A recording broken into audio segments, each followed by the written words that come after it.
العالمين والعاقبة للمتقين والصلاة والسلام على أشرف الأنبياء والمرسلين وعلى آله وصحابه أجمعين. أما بعد، أعوذ بالله من الشيطان الرجيم. بسم الله الرحمن الرحيم. محمد رسول الله صلى الله عليه وسلم. صدق الله العظيم وبلغ ما رسوله النبي الأمين الكريم، ونحن على ذلك لمن الشاهدين والشاكرين، والحمد لله رب العالمين.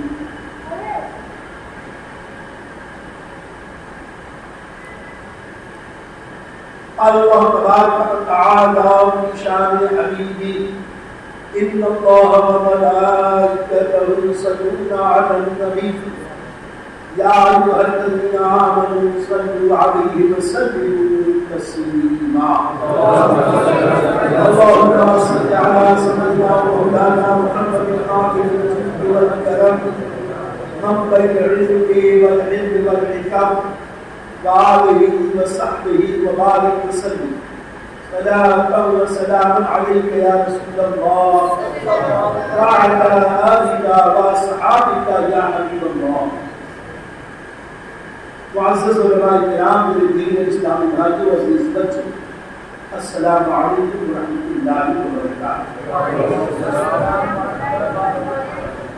ماہ رمضان شریف کی یہ بہار ساعتیں اپنے ساتھ عشق و محبت کی لازوال داستانیں لے کے آتی اور پوری دنیا اسلام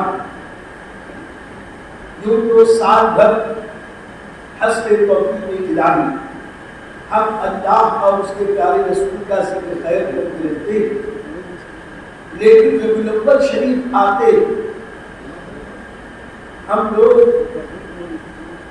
اللہ کی توفیق سے رسول پاک صاحب اللہ صلی اللہ علیہ وسلم کے ذکر پاک میں اور زیادہ مصروف ہو جاتے ہیں. درود پاک پڑھیں اللہم صلی علی سیدنا مولانا محمد وعلی سیدنا مولانا محمد وبارک وسلم. صلاۃ و سلام علیک یا رسول اللہ وعلی آلک وصحابک یا حبیب اللہ. خوش نصیب ہے وہ مسلمان جو اپنے اوقات اللہ کے پیارے حبیب صلی اللہ علیہ وسلم کے ذکر خیر میں گزارتے ہیں.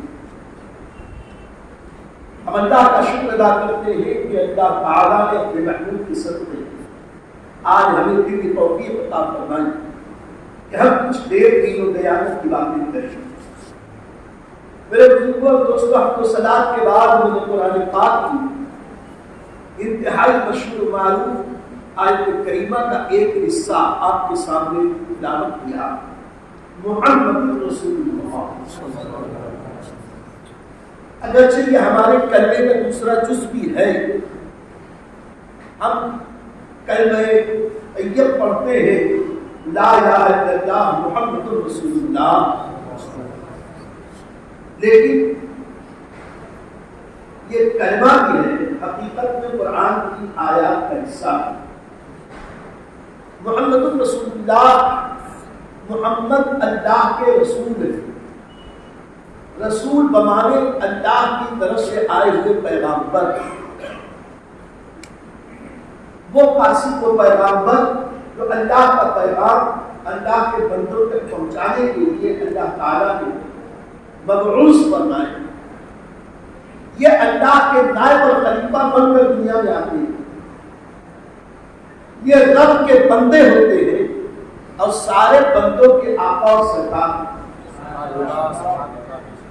بندگی کے اعتبار سے، تقدیم کے اعتبار سے تو یہ خدا کی مخلوق ہے، لیکن مقام و مرتبے کے اعتبار سے یہ انبیاء اور رسول اپنی امتیوں سے، عام امتیوں سے افضل و اعلیٰ برتر و بالا. یہ رسول محتاج اور لاچار بن کر اس دنیا میں نہیں آتے، بلکہ اللہ تعالیٰ انہیں مالک و مختار بنا کے انہیں ان رسولوں اللہ تعالیٰ بہت ساری وہ خوبیاں عطا فرماتا ہے جو عام لوگوں کو نہیں ہوتی، بے شمار خوبیاں اللہ نبیوں اور رسولوں کو عطا فرماتا ہے۔ ان میں سے چند عرض کروں، اللہ تعالیٰ نبیوں کو حسین و جمیل بنا دیتے، ایسا حسن و جمال دے کے بھیجتا ہے کہ ان انبیاء کرام کے خلاف کوئی دل میں ہلکی سی بھی کجی نہیں رکھ سکتا، ان کے حسن و جمال کے معاملے میں کوئی ان پر اعتراض نہیں کر سکتا۔ یہ انبیاء و رسول وہ جو اخلاقی طور پر ہمیشہ بہترین اخلاق اور آداب والے ہوتے ہیں، ان کی کوئی ایسی خوبی نہیں ہوتی یا ان کی کوئی عادت ایسی نہیں ہوتی جس پر کوئی اعتراض کر سکے۔ یہ انبیاء و رسول خاندانی طور پر اعلیٰ نسل ہوتے، اعلیٰ نسل ہوتے، جس نبی کی تاریخ آپ اٹھا کے دیکھیں وہ اپنے زمانے میں خاندانی اعتبار سے بھی افضل و اعلیٰ برتر و بالا ہوتے، حسن و جمال میں بے مثال، فضل و کمال میں بے مثال، اخلاق و آداب میں بے مثال، جود و نوال میں بے مثال، فضل و کمال میں بے مثال، خاندان کے اعتبار سے بے مثال، ان کے اندر کوئی ایسی عادت ہوتی ہی نہیں، کوئی ایسی بات نہیں ہوتی کہ ظاہری طور پر کوئی ان پر اعتراض کر سکے۔ اللہ تعالیٰ ظاہری طور پر بھی انہیں کامل اکمل بنا کر بھیجتا ہے، اور باطنی طور پر بھی وہ روحانیت کے تعلقات ہیں۔ اسی اعتبار سے جب نبیوں کی یہ عام نبیوں کی بات ہے تو جب نبی الانبیاء سید الانبیاء افضل الرسل تاجدار رسولہ محمد عربی صلی اللہ علیہ وسلم کی بات آئی تو ان کی شان کو وہ کہ امام اہل سنت فرماتے ہیں سب سے اعلیٰ اولا ہمارا، سب سے اعلیٰ اولا ہمارا نبی، سب سے بالا والا ہمارا نبی، اپنے مولا کا پیارا ہمارا نبی، اور دونوں عالم کا دلہا ہمارا۔ خلق سے اولیاء، اولیاء سے رسول، خلق سے اولیاء، اولیاء سے رسول، اور رسولوں سے اعلیٰ ہمارا رسول۔ اب کام دیتا ہے دینے کو چاہیے، دینے والا ہے سچا ہمارا۔ اور گل کے کونین میں انبیاء تاجدار، تاجدار کا آقا ہمارا۔ میرے دوستوں اور بزرگوں، اشعار تو بہت آپ سنتے سناتے رہتے، یہاں عرض یہ کرنا ہے ہر نبی کی شان جو میں نے بیان کی اس میں تو ہر نبی شامل، لیکن نبی الانبیاء وہ کہ جن کے بارے میں پوری دنیا کا اتفاق ہے کہ سارے نبیوں کو جو کمالات اور فضائل ملے اللہ نے وہ سارا فضل و کمال، وجود و نماز تنہا اپنے محبوب صلی اللہ علیہ وسلم کو عطا فرمایا۔ سارے معجزات جو دوسرے نبیوں کو ملے تھے ان سب کو بھی ہمارے نبی کو عطا کیا، اور مزید کچھ ایسے معجزات دیے جس میں ہمارے آقا علیہ الصلوۃ والسلام پر رہا۔ اللہ نے اپنے محبوب کو بے مثل و بے مثال، کائنات میں اکثر چیزوں کی مثال کو پیش کی جاتی ہے لیکن نبی پاک کی ذات بے مثل و بے مثال۔ آقا کریم علیہ السلام والسلام نبیوں میں بے مثال، رسولوں میں بے مثال، انسانوں میں بے مثال، جس خاندان میں آئے وہ خاندان میں مثال، جس قبیلے میں آئے وہ قبیلہ میں مثال، جس بستی میں آئے وہ بستی میں مثال، جس گھر میں پیدا ہوئے وہ گھر میں مثال، جن صحابہ میں آئے وہ صحابہ میں مثال، ان پر جو قرآن نازل ہوا وہ قرآن آسمانی کتابوں میں بے مثال، جو دین اللہ نے دے دیا وہ دین بے مثال ہے، اور اللہ نے انہیں جو گھر والے دیے وہ گھر والے دنیا میں بے مثال۔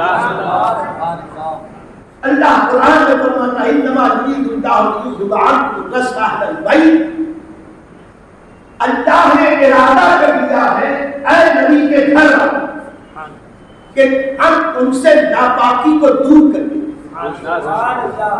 اس اعتبار سے دیکھیں تو نبی کے گھر والے بے مثال، ایسے بے مثال کہ رب ارادہ کر لے کہ میں نبی کے گھر والوں کو ناپاکی سے پاک کر دوں گا، ہر رجس سے انہیں بچا دوں گا، ظاہری خرابی سے بھی باطنی خرابی سے بھی بچا دوں گا۔ تو رب کا ارادہ تو پھر رب کا ارادہ، رب ارادہ کر دے تو پوری کائنات وجود میں آ جاتی، اور جب رب ارادہ کر دے کہ نبی کے گھر والوں میں رجس سے پاک کر دوں گا، خدا کی قسم پھر کائنات میں کوئی نبی کے گھر والوں کو عیب لگا ہی نہیں سکتا اگر وہ مسلمان۔ اب نبی کے گھر والے کون ہیں؟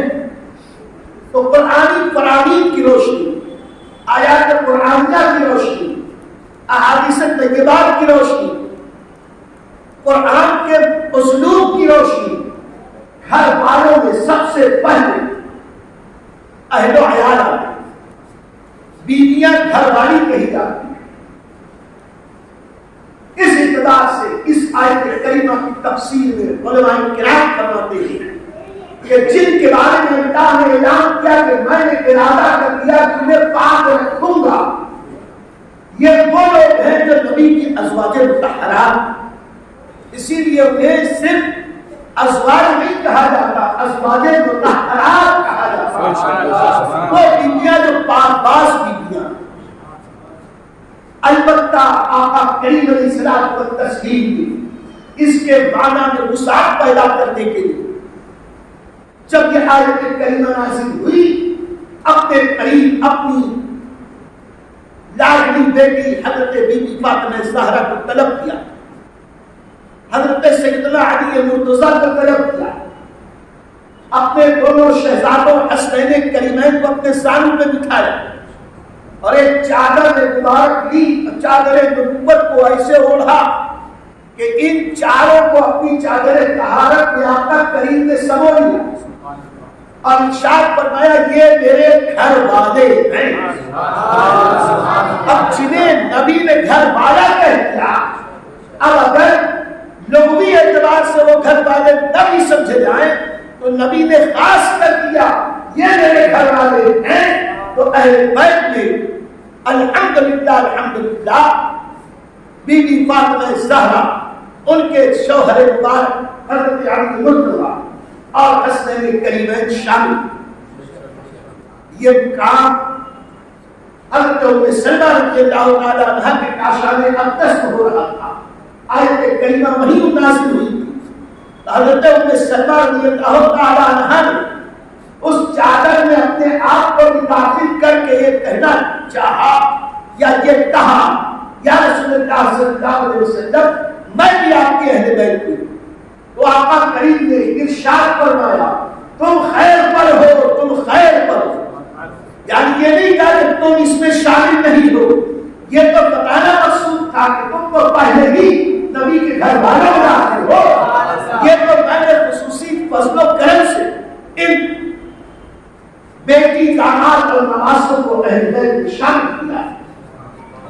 یقیناً یہ سب اہل بیت اور ازواج مطہرات یہ وہ ہیں کہ جن کو اللہ تعالیٰ نے رجس سے، ناپاکی سے ہمیشہ دور رکھا، ہر ظاہری باطنی خرابی سے دور رکھا۔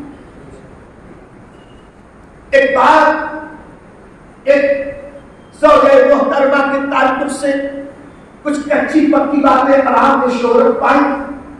اللہ نے قرآن نازل کیا کہ اللہ کی یہ سنت مفہوم عرض کر رہا کہ پاک لوگوں کے لیے پاک بیویاں، ناپاک لوگوں کے لیے ناپاک بیویاں۔ اے نبی کے گھر والوں، ہم نے تمہیں نبی کی زوجہ بنایا ہے تو تم پاک صاف تھی، اسی لیے تو بنایا۔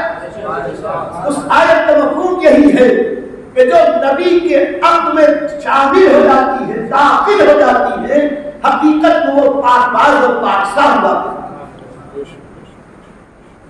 اور آقا کریم علیہ السلام کو تسلیم کی جب نسبت پا کر عام امتی خیر امت کا خطاب پائے ہو، تو جو نبی کی پاک بیویاں ہیں وہ نبی کے حوالے عقد میں جب آئیں یہ امت کی مائیں قرار پائیں۔ اللہ تعالیٰ نے قرآن پاک میں فرمایا کہ یہ نبی مومنین کی جان سے زیادہ قریب ہے اور ان کی بیویاں امت کی مائیں ہیں۔ قرآن سے ازواج مطہرات کو امہات المومنین کا خطاب ہے۔ میرے آقا علیہ السلام تو ایسے نبی ہیں کہ ہر فرد بشر ہمارے نبی کا امتی ہے۔ ایسا امتی جو امت اجابت میں ہے وہ مومن ہے، جو امت دعوت میں ہے ایمان نہ لائے لیکن امتی وہ بھی ہے۔ لیکن اللہ کے نبی کی ازواج اللہ نے مومنین کی ماں کہا، یعنی جو جس دل نبی کی سچی محبت ہے انہی کی ماں ہے ازواج مطہرات، پوری امت کی ماں۔ اور اللہ تعالیٰ نے ازواج مطہرات کے بارے میں یہ بھی اعلان فرما دیا، اے نبی کی بیویوں تم اور عورتوں کی مثل نہیں ہو۔ میں یہ عرض کروں کہ جب نبی کے عقد میں آ جانے کے بعد اللہ تعالیٰ یہ اعلان کرے قرآن پاک، اے نبی کی بیویوں تم عام عورتوں کی طرح نہیں ہو، تو جب نبی کے عقد میں آ کر عورتیں عام عورتوں کی طرح نہیں ہوئی، یہ ازواج مطہرات عام عورتوں کی طرح نہیں ہوئی، تو جو نبی سارے نبیوں کے نبی ہیں وہ ہماری مثل کیسے ہو سکتے ہیں؟ جو یہ عقیدہ رکھے ایسے عقیدے میں ہم 100 بار حرف لعنت۔ اللہ نے اپنے محبوب کو بے مثل و بے مثال سیدے بریلی کے تاجدار نے کہا، لم یات نظیروں کا فی نظری مثل نشد پیدا جانا، لم یات نظیروں کا فی نظری مثل نشد پیدا جانا، اور جب راج کو تاج برے سر سوہے تجھ کو شہید کو سرانا۔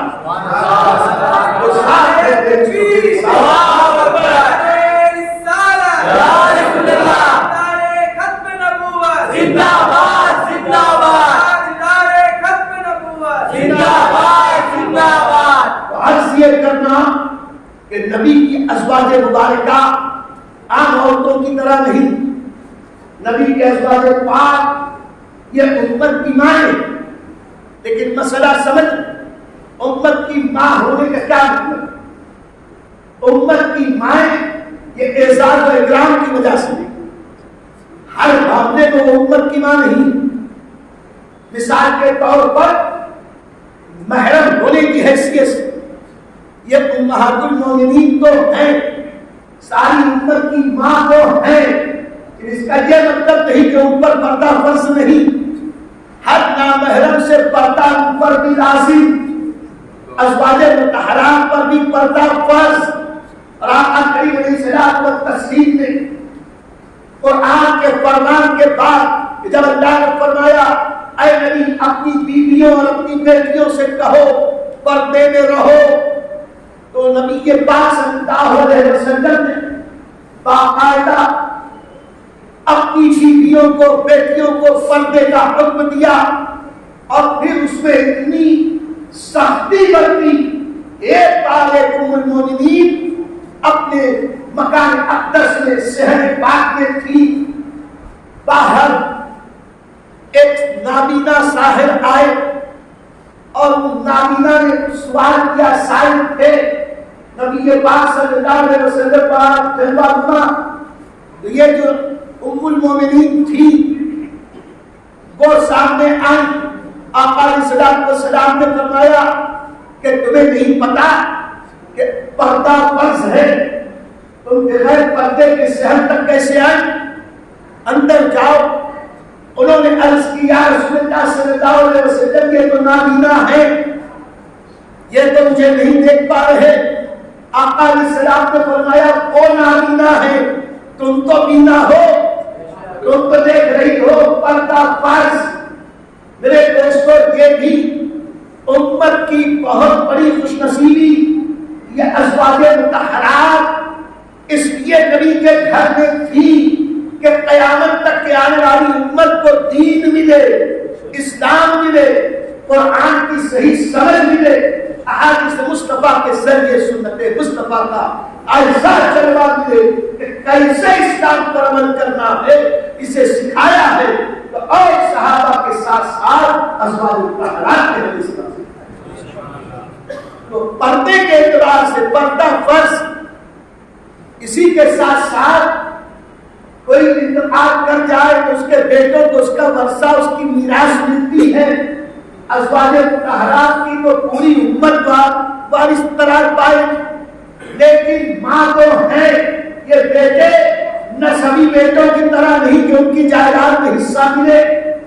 اسی طرح ساری نبی کی بیویاں امت کی مائیں ہیں، لیکن رسول پاک صلی اللہ علیہ وسلم کو کوئی یہ نہ کہے یہ ہمارے والد ماجد ہیں، یہ ہمارے ابا جان ہیں، کوئی یہ رشتہ نہ لگا دے۔ اسی طرح ازواج مطہرات کی بہنیں ہماری خالہ نہیں، ہماری ان کی رشتہ دار عورتیں، ان کے بھائی امت کے ماموں نہیں۔ یہ صرف اس لیے امت کی مائیں کہا گیا کہ سارے امتی ان ازواج مطہرات کو اس اعتبار سے ماں سمجھے کہ نبی کے اس دنیا سے چلے جانے کے بعد بھی کوئی امتی ان خواتین کے ساتھ نکاح نہیں کر سکتا، کوئی ان کے ساتھ نکاح نہیں کر سکتا۔ یہی وجہ ہے کہ بعد ازواج مطہرات نبی کے پاک صاحب دولت صلی اللہ علیہ وسلم کے رسالت اقدس کے بعد 48 سال 50 سال بعد اختلاف روایت 60 سال تک حیات رہی، لیکن کسی نے دوسرا نکاح نہیں کیا۔ خود ام المومنین حضرت عائشہ صدیقہ رضی اللہ تعالی عنہا نبی کے پاک صاحب دولت صلی اللہ علیہ وسلم کے رسالت اقدس کے وقت کل 18 سال کی تھی، اور تقریباً 48 سال یا اس سے کچھ زائد ظاہری حیات میں رہی، لیکن الحمدللہ وہ امت کی ماں ہی رہی اس اعتبار سے کہ نہ کسی کے حاشیے خیال میں آیا کہ کوئی رشتہ بھیجتا، اور نہ ام المومنین نے کبھی اس طریقے کا کوئی خیال ظاہر کیا۔ تو امت کی مائیں کس اعتبار سے ہیں، امتیوں کا رشتہ یہ ازواج مطہرات کے ساتھ ہو نہیں سکتا، ورنہ دنیا کی اور عورتیں بیوہ ہو جائیں، جن عورتوں کے شوہر انتقال کر جائیں یا انہیں طلاق دے دی جائے، مطلقہ ہوں، وہ دوسرے مردوں کے ساتھ نکاح کر سکتی ہیں، لیکن ازواج مطہرات کو اختیار نہیں۔ قرآن پاک سے ثابت، احادیث مصطفیٰ سے ثابت۔ اسی میں میرے دوست اب ایک بات آئی ہے تو عرض کریں، آخر کیا ہوتا کہ اور عورتیں قرآن کے ماننے والی، اسلام کا کلمہ پڑھنے والی نبی کی امتی جب وہ بیوہ ہو جائیں یا مطلقہ، انہیں اختیار ہے کہ کسی کے ساتھ نکاح کریں، لیکن آقا کریم علیہ الصلوۃ والتسلیم کی ازواج پاک کو اس کی اجازت کیوں نہیں کہ بعد وصال نبی ان کی بیویاں دوسروں سے نکاح نہ کریں؟ کیوں؟ اعلیٰ حضرت عظیم البرکت کے نام عشق و محبت ارشاد فرماتے ہیں کہ انبیاء کو بھی اجل آنی ہے، انبیاء کرام پر بھی موت آئی ہونی ہے، انبیاء کو بھی اجل آنی ہے، مگر اتنی کہ فقط آنی ہے، مگر اتنی موت صرف ایک آن کے، اور پھر اس ایک آن کے بعد مثل ثابت وہی جسمانی ہے۔ اسے آن کی موت کے بعد انبیاء کرام کو پھر وہی جسمانی حیات اللہ دیتا ہے جو عام لوگوں کو ملا کرتی ہے۔ ان کی حیات بعد ممات یہ بے مثل و بے مثال ہے، ہماری اس زندگی سے بھی اربوں خربوں گنا زیادہ ان انبیاء کرام کی وہ اخروی زندگی ہے، وہ برزخی زندگی ہے۔ انبیاء اپنی قبروں میں زندہ ہیں۔ امت کا عقیدہ حدیث پاک کی روشنی میں اللہ کے پیارے حبیب فرماتے ہیں کہ اللہ نے زمین پر حرام کر دیا ہے وہ انبیاء کے جسموں کو کھائے، اور یہ انبیاء کرام قبروں میں رزق دیے جاتے ہیں، اللہ نے رزق عطا فرماتا ہے۔ اسی حدیث پاک کی روشنی میں علماء اور محدثین نے بہت ساری باتیں فرمائی ہیں۔ تو انبیاء کرام اپنی قبروں میں زندہ ہیں اور اسی حیات کے ساتھ زندہ ہیں جو مثال کے پہلے ان کی زندگی تھی۔ حدیث معراج میں میرے آقا نے ارشاد فرمایا، میں جب مدائن کے پاس سے معراج کے سفر پہ گزرا تو میں نے حضرت موسیٰ کو دیکھا۔ حضرت موسیٰ علیہ السلام اپنی قبر میں کھڑے ہو کر نماز پڑھ رہے ہیں۔ میں پوچھتا ہوں، قبر میں کھڑے ہو کر نماز پڑھنا اور پڑھتے وقت دکھائی دینا رسول پاک صلی اللہ علیہ وسلم کو، تو کیا یہ صرف عالم مثال میں تھا؟ ارے جب نبی کے پاک صاحب دولت کو عام امتی خواب میں دیکھے تو میرے آقا فرمائے، جس مومن نے مجھے خواب میں دیکھا اس نے مجھی کو دیکھا، مجھی کو دیکھا، یقیناً مجھی کو دیکھا، اس لیے کہ شیطان میری شکل نہیں اختیار کر سکتا۔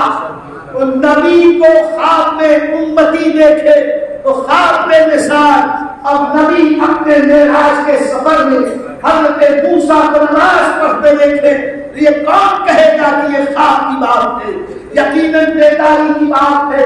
اور میں پوچھوں کہ نماز کون پڑھتا ہے؟ جو مکلف ہو، جو زندہ ہو، وہی تو پڑھتا ہے۔ انبیاء کرام تو قبروں میں بھی زندہ ہیں۔ امام احمد رضا کی زبان میں تو زندہ ہے اللہ، تو زندہ ہے اللہ، میری چشم عالم سے چھپ جانے۔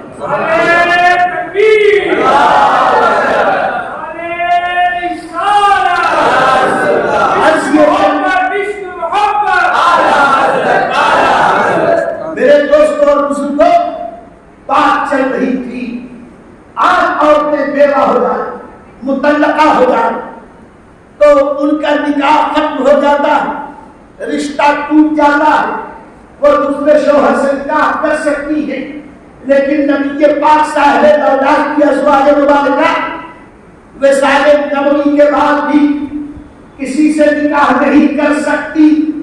تو اس راز کو بریلی کے تاجدار نے فاش کیا اور کہا ان کی ازواج کو جائز ہے نکاح، ان کا ترکہ بٹے جو فانی ہے، جو فانی ہے ان کی بیویوں کو نکاح کرنا جائز ہے۔ نبی تو کل بھی زندہ تھے، آج بھی زندہ ہے اور قیامت کی صبح تک زندہ رہیں گے۔ زندہ نبی کی بیویوں سے کیسے نکاح کیا جا سکتا ہے؟ ان کی ازواج کو جائز ہے نکاح۔ کن کی ازواج کو؟ ان کا ترکہ بٹے جو فانی ہے، ترکہ اس کا بٹتا ہے جو فانی ہوتا ہے۔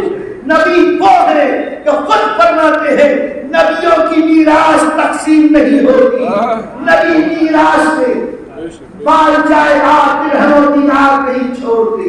یہی وجہ ہے کہ نبی کے پاک کی ذاتی ملکیت میں باغ فدق تھا اور مدینے کی 7 زمینیں تھی اور باغات تھے۔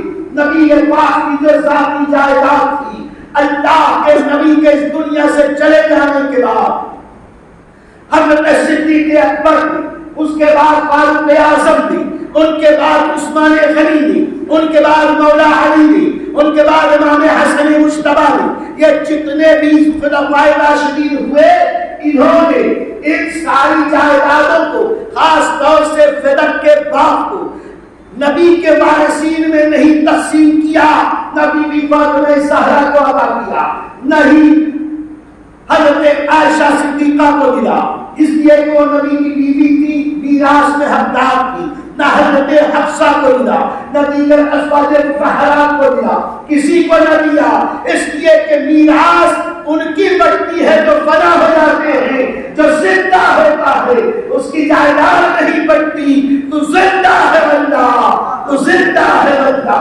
میری چشم عالم سے چھوٹ رہا۔ سبحان اللہ۔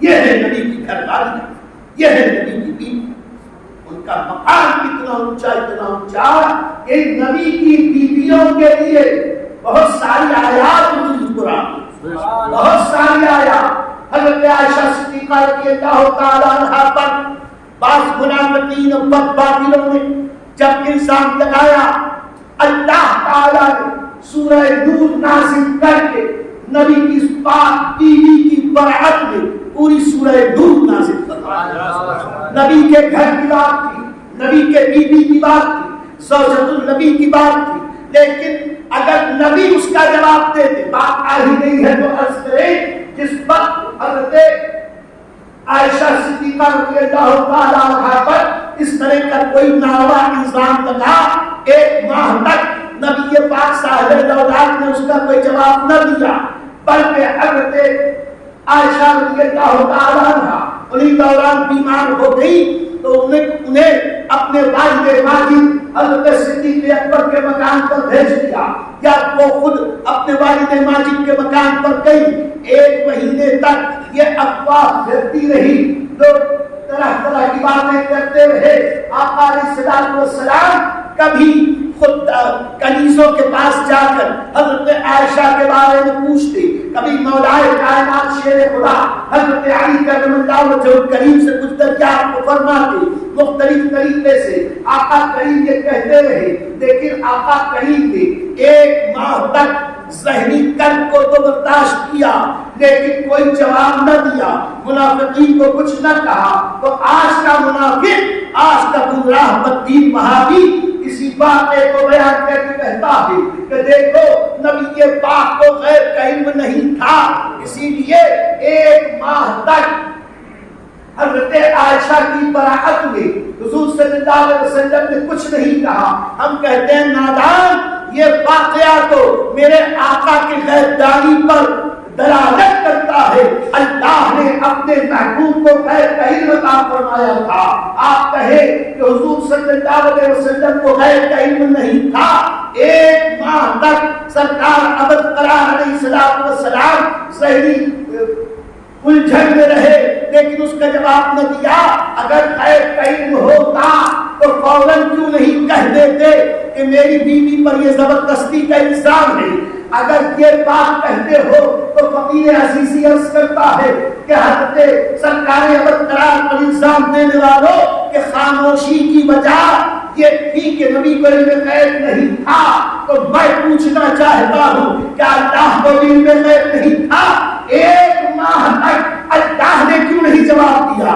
ایک ماہ تک اس مشیت اور مصلحت کے پیش نظر اللہ رب العزت نے اپنی مشیت سے ایک ماہ تک حضرت عائشہ صدیقہ کا بھی امتحان کیا، رسول پاک صاحب اولاد کا بھی امتحان ہوا، اور علم غیب ہونے کے باوجود اللہ نے نہیں بتایا تو پتا چلا کہ رسول اللہ کو بھی پتا تھا کہ ابھی رب کی مشیت نہیں ہے کہ حضرت عائشہ کی براعت ظاہر کی جائے، اس لیے حضرت سرکار ابد قرار نے اس کے بارے میں کچھ نہ کہا۔ ایک ماہ کے بعد قرآن اترا۔ میں عرض کرنا چاہتا ہوں میرے دوستو کہ آپ اس بات پر بھی غور کر رسول پاک پڑھیں، اللهم صل على سيدنا محمد وعلى آل سيدنا مولانا محمد صلاۃ و سلام علیک یا رسول اللہ۔ میرے آقا کو پہلے ہی دن پتا تھا، ارے یہ نکاح یوں ہی نہیں ہوا تھا، اللہ نے یہ نکاح حضرت عائشہ کا حضور صلی اللہ علیہ وسلم کے لیے پسند فرمایا تھا، خدا کی مرضی سے یہ شادی ہوئی تھی، اور خدا ایسی کسی عام خاتون کو نبی کی بیوی نہیں بناتا، نبی کی بیویوں کے لیے پاک صاف ستھری بیویاں تب پسند فرماتا ہے، تو یہ اللہ کی پسند تھی، اللہ کا انتخاب تھی حضرت عائشہ صدیقہ۔ آقا کریم کو تو پہلے ہی پتا تھا، لیکن اگر آقا کریم پہلے اس کا جواب دے دیے ہوتے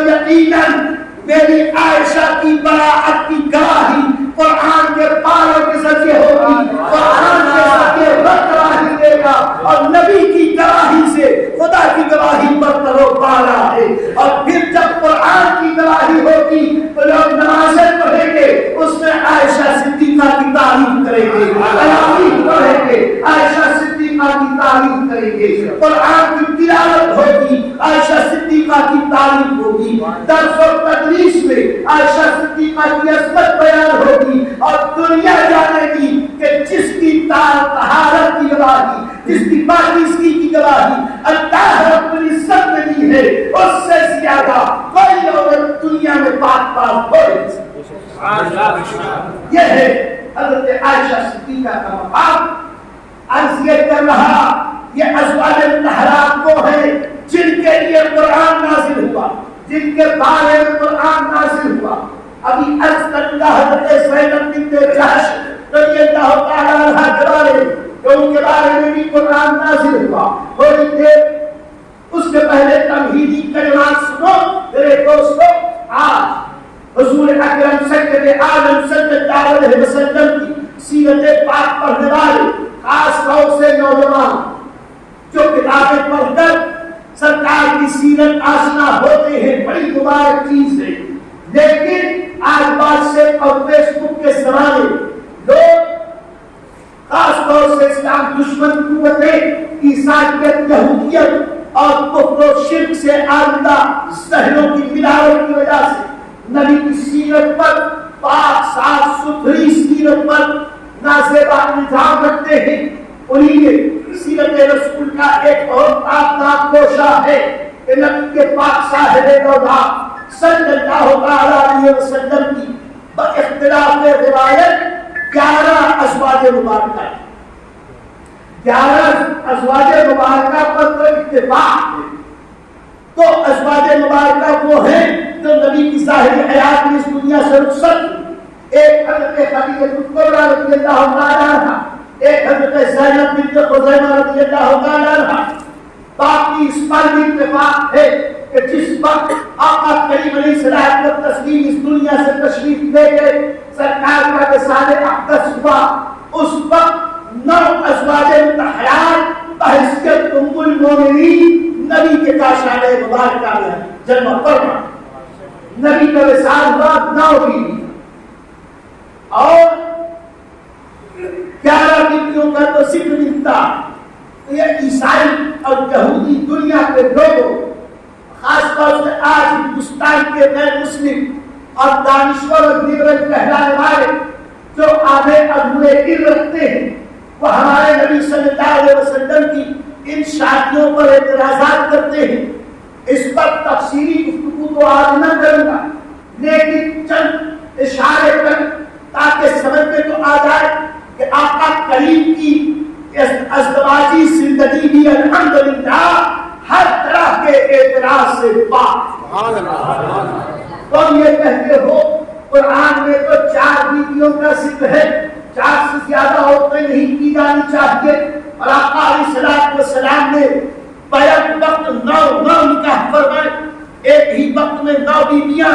ہم کہتے ہیں اگر آقا کریم علیہ السلام و تسلیم پر یہ بات ناروا ہوتی، اگر آقا علیہ السلام کو اس کی اجازت نہ ہوتی تو قرآن تو نازل ہو رہا تھا۔ 4 بیویوں کے بعد جیسے ہی 5ویں کا ارادہ فرماتے اللہ تعالیٰ قرآن نازل فرما سکتا تھا۔ 36 سال کی آج کی 9ویں 10ویں 11ویں 12ویں بیویاں آئیں، اللہ نے کبھی نہیں منع کیا۔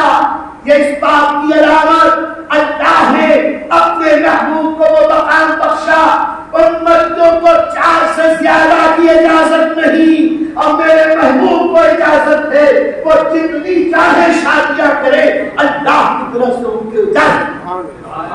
اس اعتبار سے نبی کے نسبت مثال ہے، ہمارے لیے پابندی، نبی کے لیے کوئی پابندی نہیں۔ اور پھر اگر یہ ناجائز و ناروا ہوتا، اگر یہ غلطی یا گناہ ہوتا، یقیناً اللہ اپنے محبوب کو معصوم بنایا ہے، نبی سے خطا ہو نہیں سکتی، ان سے غلطی ہو نہیں سکتی۔ اس کا مطلب یہ کہ نبی کی یہ ساری ہے، باعث اجر ہے، ان کے لیے جائز ہے، اللہ نے انہیں اجازت دی۔ ارے جب اللہ اجازت دے، جب تک رب کی اجازت تھی امتی بھی شراب پیتے تھے، جب تک رب کی اجازت تھی امتی بے پردہ رہتے تھے، جب تک رب کی اجازت تھی جماعت سے نماز نہیں پڑھتے تھے، جب تک رب کی اجازت تھی بغیر نماز جنازہ کے اپنے مردوں کو دفن کیا کرتے تھے، جب تک کہ ممانعت نہ تھی کافروں مشرکوں کے ساتھ بھی رشتے ہوا کرتے تھے، جب جب جس چیز کی ممانعت آتی گئی تب تک اس چیز پر پابندی رکھتی چلی گئی۔ اللہ کے پیارے حبیب کے لیے اللہ نے کبھی پابندی نہ لگائی، اس لیے کہ لم یأتِ نذیر کفی نذر آپ یہ نبی امتیوں کی مثل نہیں ہے۔ ابھی میں نے کہا کہ قرآن میں ہم نے کہا اے نبی کی بیٹیوں تم عام عورتوں کی طرح نہیں ہو، جب نبی کی بیویاں عام عورتوں کی طرح نہیں ہے تو نبی عام مردوں کی طرح کیسے ہو سکتے ہیں؟ اللہ کے لیے اجازت دی، جتنی چاہی نکاح کرے، جتنی چاہی شادیاں کرے، اور یہ پتا چلا اللہ نے اپنے محبوب کو مختار بنا کے بھیجا ہے۔ قرآن کا احکام ہمارے لیے ہے اور نبی کو قرآن سکھانے والے ہیں، قرآن سکھا کے ہمارا تزکیہ فرمانے والے ہیں۔ ہم کلمہ پڑھے الگ، نبی کا کلمہ الگ، ہم گواہی دے اللہ رسول کی الگ انداز سے، نبی اپنی گواہی دے الگ انداز سے۔ ہم پر زکات فرض ہے قرآن کی روشنی میں، نبی پہ زکات فرض نہیں ہے۔ بات آئی گئی ہے نبی پہ کیوں زکات فرض نہیں ہے؟ نبی نے ارشاد فرمایا زکات اس لیے فرض کی گئی تاکہ تمہارے مال کا میل نکل جائے، گندے مال کی صفائی ہو جائے۔ امتیوں کے گندے مال کی صفائی کے لیے، مال کے میل کو دھلنے کے لیے زکات رب نے فرض کی ہے۔ یا نبی پر زکات اس لیے فرض نہیں ہے کہ جیسے نبی بے مثال ہے، نبی کا مال بھی بے مثال ہے، نبی کا مال میں میل نہیں ہے، نبی کا مال صاف ستھرا ہے، اس لیے ان پر زکات فرض نہیں ہے۔ یہ اور بات ہے، نبی نے مال کو من حیث المال کبھی وہ حیثیت ہی نہیں دی کہ اپنے گھر میں ایک دن دو دن سے زیادہ کچھ مال رکھا جائے، بلکہ ایسا بھی ہوا کہ نماز عشاء کی اقامت ہو گئی، آقا نے کہا رکو رکو میں ابھی آیا، گھر تشریف لے گئے، پھر واپس آئے اور اعلان کیا میرے گھر میں تھوڑا سونا رہ گیا تھا، دن بھر بانٹا، تھوڑا سونا رہ گیا، میں اس لیے اس وقت گیا کہ کہیں گرمی میں وہ سونا رات بھر میرے گھر میں رہ جائے۔ میں نے گھر جا کے گھر والوں سے کہا وہ سونا خیرات کر دو، میرے گھر میں ایک رات میں بھی رات بھر بھی سونا نہیں رہنا چاہتی۔ میرے آقا نے دنیاوی مال و متاع سے کبھی محبت نہیں۔ عرض یہ کرنا ہے کہ آقا علیہ السلام پر زکات فرض نہیں، حق پر فرض ہے۔ ایسی بہت سارے معاملات تھے، پتہ کیا چلا اللہ نے اپنے محبوب کو بے مثل و بے مثال بنا کے بھیجا ہے۔ بات آج ہے ازواج مطہرات کی، تو میرے دوستو یہاں پر چند باتیں عرض کر دوں۔ آج خاص طور سے یورپ سے تحریک چلی اور لوگوں نے کہا کہ مسلمانوں کے نبی معاذ اللہ ثم معاذ اللہ جنسی خواہشات سے مغلوب ہو کر اتنی شادیاں کر رہے تھے، 9 بیویاں ایک ایک وقت میں۔ ہم آج فقیر عزیزی عرض کرتا ہے کہ تم نبی کے پاک کے اوپر الزام رکھتے ہو۔ آؤ دیکھو ذرا نبی کی مقدس تاریخ کو پڑھو۔ آقا کریم نے جب پہلا نکاح فرمایا ہے 25 سال کی عمر، اے عالم شباب میں جوانی میں نکاح فرمایا ہے، اور کس سے کیا؟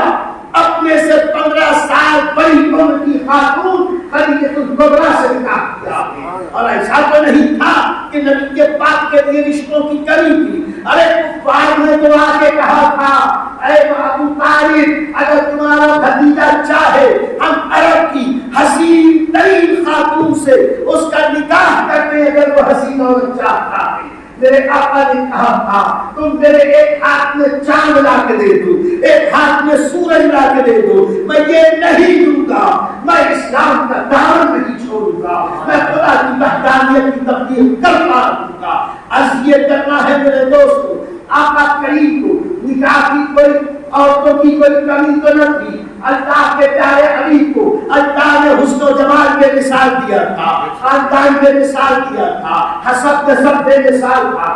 جبریل امین نے گواہی دی تھی، یا رسول اللہ صلی اللہ علیہ وسلم میں نے تمام بنی آدم کو دیکھا، بنی آدم نے عربوں کو سب سے افضل پایا. عربوں میں نے تلاش کیا تو عربوں میں قبیلہ قریش کو سب سے آگے دیکھا. قبیلہ قریش میں جب میں نے تلاش کیا تو خاندان بنو ہاشم کا جواب نہ تھا. خاندان بنو ہاشم میں نے دیکھا تو جناب عبد المطلب کی شاخ سے بہتر کوئی شاخ نہ پائی، اور ان کی شاخ میں دیکھا تو آپ سے بڑھ کر اللہ نے کسی کو نہیں بنایا. کسی حدیث کی ترجمانی کرتے ہوئے میرا امام کہتا ہے کہیں بولے سدرا والے، کہیں بولے سدرا والے چمنے جہاں کی آلے سبھی میں نے چھان ڈالے. یا رسول اللہ سبھی میں نے چھان ڈالے، تیرے پائے کا نہ پایا، مجھے یک نے یک بنایا، مجھے یک نے یک بنایا. اللہ کے نظیر کا مثلے تنشد پیدا جانا جب راج کو تاج توے سرسوی تجھ کو شہید کو سرانا. عرض یہ کرنا کہ آقا کریم حسن میں بے مثال، حسب میں بے مثال، جمال میں بے مثال، کمال میں بے مثال، کسب میں بے مثال، تاجر کی حیثیت سے بے مثال، امانت دار ہونے کی حیثیت سے بے مثال. کوئی کمی تھی ہی نہیں رشتوں کی، لیکن جوانی میں رشتہ اگر پسند کیا میرے آقا نے اپنی عمر سے 15 سال بڑی خاتون اپنے خلیل الکبریٰ کو پسند کیا. اور کمال یہ تھا کہ جس سماج میں بیوہ عورتوں کی بڑی بے قدری ہو رہی تھی، ایسے وقت میں ہمارے آقا علیہ السلام نے جس بیوہ خاتون سے نکاح کی اجازت دی، جس سے نکاح کیا، وہ ایک بار کی نہیں 2 بار کی بیوہ. عقیل بن عائز مخزومی سے بھی ان کی ایک بار شادی ہوئی تھی، اور ابو عالیہ کے ساتھ کی شادی ہوئی تھی، اور ان دونوں شوہروں سے ان کی اولاد بھی تھی. 3 اور ایک روایت کے مطابق 4 بچے، 3 بچے، ایک سے 2 بچے، ایک سے اختلاف روایت تو کئی بچوں کی ماں، 2 بار کی بیوہ، 15 سال عمر میں بڑی، ایسی خاتون سے جوانی میں نکاح کیا میرے آقا نے. اگر وہ جنسی تلذذ کے لیے خواہشات نفسانی کی بڑھ کر نکاح کرنا چاہتے، حسین سے حسین تر عورت مل سکتی تھی، بڑی سے بڑی خاندانی دولت مند خاتون مل سکتی تھی، لیکن میرے آقا کائنات کی بیوہ عورتوں پر رحم کرنے کے لیے، اپنی امتیوں کو سبق دینے کے لیے پہلی شادی فرما رہے ہیں تو 2 بار کی بیوہ 15 سال عمر میں بڑی 40 سال کی خاتون سے حضرت سرکار وقت نے نکاح کیا، اور اس کے بعد 25 سال تک میرے آقا علیہ السلام اسی ایک بیوی کے ساتھ 25 سال تک، یعنی 50 سال کی عمر ہو گئی میرے آقا کی. آقا علیہ السلام سے ایک خاتون پر اکتفا کیے رہے. تم کہتے ہو کہ دنیا داروں کی طرح نبی پاک نے اتنی شادیاں کی یا جوانی میں زیادہ شادیوں کی ضرورت ہوتی ہے، لیکن میرے آقا نے وہ بےتاب جوانی گزاری.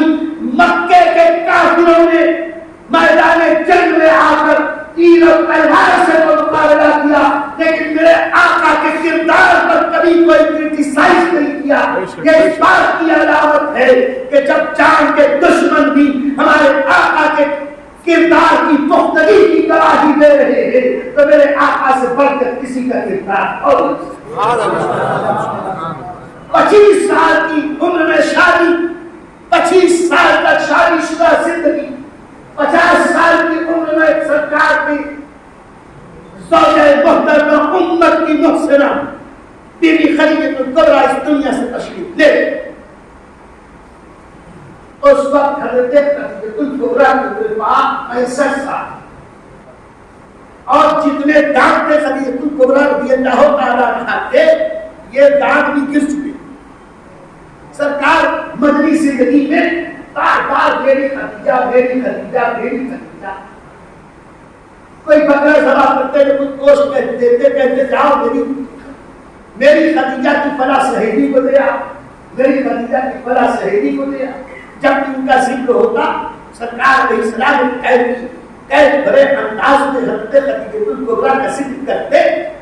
رش کی ماری ہم سب کی ماں حضرت عائشہ رضی اللہ تعالیٰ عنہا ایک دن کہا یا رسول اللہ صلی اللہ علیہ وسلم، میرے ہوتے ہوئے ایک سرخ جبڑے والے کی آپ اتنی تعریف کرتے ہیں۔ یہ جو سرخ جبڑے والی کہا اس لیے کہ حضرت خدیجہ الکبریٰ کے سارے دانت کبر سری کی وجہ سے گر چکے تھے، مسوڑے گلابی نظر آتے تھے۔ تو حضرت عائشہ فرماتی ہے کہ میرے ہوتے ہوئے اس سرخ جبڑے والی کا آپ ذکر زیادہ کرتے ہیں۔ آقا فرماتے ہیں ہاں اے عائشہ میری خدیجہ ایسی ہی تھی ایسی ہی تھی ایسی ہی تھی، مجھ پر اس وقت اس نے ایمان کا اعلان کیا جب لوگ مجھ کو جھٹلا رہے تھے، جب لوگ جھٹلا رہے تھے وہ اس پر ایماندار ہی تھی۔ جب اسلام کو دولت کی ضرورت تھی تو سب سے زیادہ جس کا مال اسلام کے لیے خرچ ہوا اسلام کی پہلی حوصلہ کرنا اور بہت ساری باتیں ارشاد فرمائیں۔ میں پوچھنا چاہتا ہوں اگر صرف جنسی خواہشات کی بنیاد پر نکاح کرنا ہوتا تو یہ جو شروع کی 25 سال 30 سال 20 سال اور 35 سال کی عمر تھی جب قوا مسعود نے اس وقت فرماتے، اب دوسری شادی کی جب باری آئی تو آقا کریم علیہ السلام و تسلیم کی عمر پاک 51-52 سال کے قریب۔ اب یہ جو سرکار نے دوسری شادی کی یہ شادی حضرت سودا رضی اللہ تعالیٰ عنہا سے۔ حضرت سودا کون ہے؟ حضرت سودا رضی اللہ تعالیٰ عنہا قدیم اسلام صحابیہ، بہت پہلے انہوں نے اسلام قبول کر لیا، اپنے شوہر کے ساتھ ہجرت کر یہ حبشہ بھی گئی، حبشے سے مکے بھی آ گئی، پھر دوسری ہجرت بھی کی۔ دوسرے ان کا جو شوہر تھا اس کے بارے میں الگ الگ روایتیں، لیکن یہ طے کہ حضور اکرم صلی اللہ علیہ وسلم کی یہ صحابیہ حضرت سودا بنت زمعہ یہ بیوہ ہو گئی اور ان کی عمر 55 سال تھی۔ ہمارے آقا علیہ السلام کی عمر بعد 50 سال یا اس سے کچھ اوپر 51 سال کے آس پاس ایک صحابیہ رسول پاک کی خدمت میں حاضر ہوئی، عرض کرنے لگی یا رسول اللہ صلی اللہ علیہ وسلم میرا خیال یہ ہے کہ آپ نکاح فرما لیں۔ آقا علیہ السلام کو فرمایا کس کے ساتھ کریں؟ انہوں نے کہا دو رشتے ہیں، ایک صدیق اکبر کی بیٹی عائشہ، ایک زمعہ کی بیٹی سودا۔ آقا کریم علیہ السلام کو تسلیم نے فرمایا جاؤ سودا سے رشتے کی بات کرو۔ حضرت سودا کے پاس یہ گئی، ان سے کہا واقعہ بہت طویل، ان کے پاس گیا گئی، انہوں نے اپنے والد کے پاس بھیجا، والد نے پوچھا پھر یہ ہوا سرکار کو اللہ کے نکاح کیا۔ میں پوچھنا چاہتا ہوں 50 سال کی عمر تک میرے آقا علیہ السلام نے نکاح دوسرا نہیں کیا، آج نکاح کر رہے ہیں تو کیوں؟ تو وہ خاتون فرماتی ہے یا رسول اللہ آپ کاروبار تبلیغ میں لگے رہتے ہیں، کل تک خدیجہ گھر میں تھی، آپ کی 2 بیٹیاں زینب اور رقیہ کی شادی ہو چکی وہ اپنے گھر والی، لیکن آپ کی 2 بیٹیاں ام کلثوم اور فاطمہ گھر میں، آپ ان کی ماں خدیجہ الکبریٰ کے بعد سہارے آپ کار تبلیغ کے لیے دن رات گھر باہر رہتے تھے، آپ اب اکیلے ہو گئے، بچوں کی تربیت کون کرے، بچیوں کی دیکھ بھال کون کرے؟ آقا علیہ السلام نے کہا ہاں اس کے لیے تمہیں تیار۔ اور ساتھ ہی ساتھ محدثین کہتے ہیں اس میں ایک مصلحت یہ بھی تھی کہ یہ حضرت سودا بہت پہلے اسلام لا چکی تھی، اسلام کے لیے انہوں نے 2 بار حبشہ کو ہجرت کی، اب بیوہ ہو کے مکے میں آئی ہے اور ان کا بھائی بھی ابھی مسلمان نہیں ہوا، ان کا باپ بھی مسلمان نہیں ہوا، ان کے خاندان کے لوگ بھی مسلمان نہیں ہوئے، اسلام کی وجہ سے اس 55 سالہ بزرگ خاتون کا کوئی آسرا نہیں تھا۔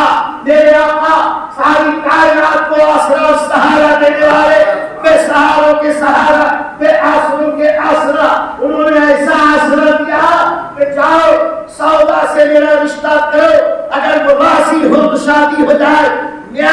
کہ آقا کریم کے دوسرا جو نکاح بھی فرمایا اپنے سے زیادہ عمر کی خاتون سے، 55 سال کی بوڑھی خاتون سے، تو اس کا مطلب یہ آقا علیہ السلام نے اپنے لیے نکاح نہیں کیا تھا، اس بندی کو مقام عصمت دے کر پوری امت کی ماں بنانا تھا۔ ساتھ ہی ساتھ انہیں اپنی بیٹیوں کی تربیت کے لیے ایک ماں کا انتظام کرنا تھا۔ تب آقا کریم نے دوسری شادی، پھر تیسری شادی اسی مکی زندگی میں ہجرت سے پہلے آقا کریم علیہ الصلوۃ والتسلیم بعد ہجرت ام المؤمنین حضرت عائشہ صدیقہ سے بتاتے ہیں کہ مکی زندگی میں 3 دن تک حضرت جبرائیل میرے پاس میں آتے تھے اور میرے سامنے ایک ریشمی کپڑا پردے کے ساتھ لاتے تھے، اور میرے سامنے وہ پردہ ہٹاتے تو اس ریشمی کپڑے پر اے عائشہ تمہاری تصویر ہوگی، اور اس تصویر کو دکھا کر جبرائیل کہتے یا رسول اللہ صلی اللہ علیہ وسلم، اللہ نے دنیا اور آخرت میں آپ کے لیے بیوی کی حیثیت سے اسے پسند کیا۔ 3 دن تک جب آقا کریم نے خواب دیکھا اللہ نے دنیا اور آخرت میں انہیں تمہاری بیوی بنایا، تمہاری بیوی کے لیے پسند کیا ہے، تمہارے نکاح کے لیے پسند کیا ہے، اس وقت حضرت عائشہ رضی اللہ تعالیٰ عنہا کی عمر پاک کل 6 سال، ہمارے آقا علیہ السلام کی عمر پاک 50 کے اوپر، 52-53 سال کی عمر یا 50-51 سال کی عمر ہو گئی۔ ایسے وقت میں 6 سال کی ایک بچی کے ساتھ اگر میرے آقا نے نکاح کیا تو یہ نکاح اپنی مرضی سے نہ کیا، خدا کے حکم پر کیا تھا، ورنہ ان سے بڑی بڑی تو سرکار کی بیٹیاں تھیں، لیکن اللہ کے حکم پر راضی تھے۔ حضرت صدیق اکبر سے عرض کی، حضرت صدیق اکبر کے پاس جا کر ارشاد فرمایا ابو بکر خدا کی طرف سے یہ پیغام آیا ہے، تو صدیق اکبر نے تو یہ پہلے ہی اعلان کر دیا تھا کہ میرے جسم اور جان اور مال آل اولاد یا رسول اللہ سب کو آپ کے لیے ہے، آپ کی مرضی ہے تو اس پر میں اپنی خوش نصیبی سمجھوں گا۔ بہت طویل واقعہ ہے کہ کیا کیا ہوا ابھی میں عرض نہیں کر سکتا، لیکن نکاح ہو گیا اللہ کی مرضی سے، اللہ کے حکم سے۔ رخصتی ہوئی بعد میں، اور بعد میں مدینے ہجرت کے بعد آقا کریم کے کاشان اقدس میں جس وقت بی بی عائشہ آئی، 2 ہجری شروع ہو رہا تھا، ایسے وقت میں حضرت عائشہ آئی، 9 سال کی عمر تھی، بچپن کا ماحول تھا، ماحول بچپن جیسا، لیکن بالغہ ہو چکی تھی، آئی 9 سال سرکار کے کاشان اقدس میں رہی۔ لیکن آج میں پوچھنا چاہتا ہوں کہ میرے آقا علیہ السلام کی ساری جو شادیاں ہوئی تھی ان میں صرف تنہا حضرت عائشہ ہے جو باقرہ تھی، کنواری تھی، ورنہ نبی نے جتنی شادیاں کی یہ ساری 11 شادیاں آقا کریم کی ہر شادی سوائے عائشہ صدیقہ کے یہ بیوہ عورتوں سے کی، بیوہ عورتوں سے کی۔ ایک باری یہی تھی جو اتنی کم عمر تھی، اللہ کی مرضی سے ہوئی تھی، وجہ کیا تھی ابھی فقیر عرض کرے گا۔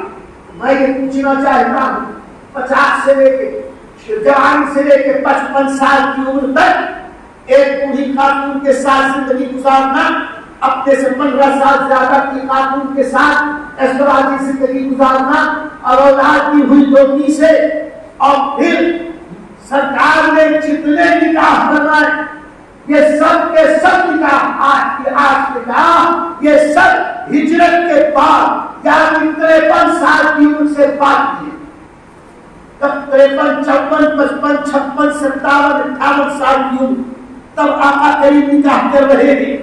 ایسے وقت میں جب کہ آقا علیہ السلام کو فرصت بھی بہت کم ہے, آقا علیہ السلام کی ظاہری حیات مبارکہ دیکھے تو 10 سال میں مدنی زندگی میں 27 غزوات ہوئے ہیں. جتنے آقا غزوات کا سفر فرمائے ہیں اسی میں سرکار نے 2 عمرے کیے, 2 عمرے کا سفر فرمایا ہے. آقا کریم نے اسی میں حج کا سفر فرمایا ہے, اسی میں کئی ماہ کے سفر کے تفصیل مصروفیات کتنی ہے کہ قرآن کا نزول بھی ہو رہا ہے, قرآن کی تبلیغ بھی ہو رہی ہے, صحابہ کرام کا تزکیہ نفس بھی ہو رہا ہے, وفود آتے ہیں ان سے ملاقات بھی ہو رہی ہے. فرصت بہت کم ہے پھر بھی جو اتنی شادیاں کی یاد رکھو آقا کریم نے جتنی شادیاں کی خدا کی اجازت سے کی ہے, خدا کے حکم پر کی ہے, اور اس میں بہت ساری مصلحتیں ہیں. کیا کیا مصلحتیں ہیں انشاءاللہ جب کبھی تفصیلی گفتگو کا موقع ہوگا اس وقت عرض کروں گا. یہاں 2-3 باتیں عرض کریں. دیکھو ایک بات, اور یہ بات پھر کبھی چند باتیں اور یاد آ گئی تم نے پاک پڑھے جاؤں سیدنا مولانا